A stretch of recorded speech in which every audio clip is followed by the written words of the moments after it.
Қайырлы күн достар, мен Қуанышқалиева Қайырлы, Батыс Қазақстан облысының Бөрлі ауданының Бөрлі колледжінің 2-ші курс студентімін. Сыбайлас жемқорлыққа қарсы мәдениетті қалыптастыру тақырыбындағы үлгілі балалар жобасын сіздерге ұсынамын.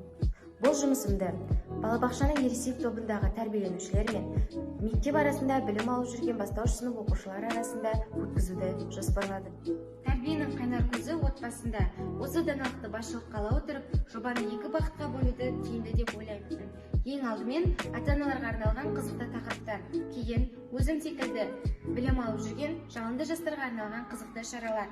Қарапайымнан күрделіге, кішкентайдан үлкенге деген ұстаныммен қоғамның ең жас азаматтары балаларға жақсы тәрбие бере аламыз. Жемқорлыққа тойтарыс береміз.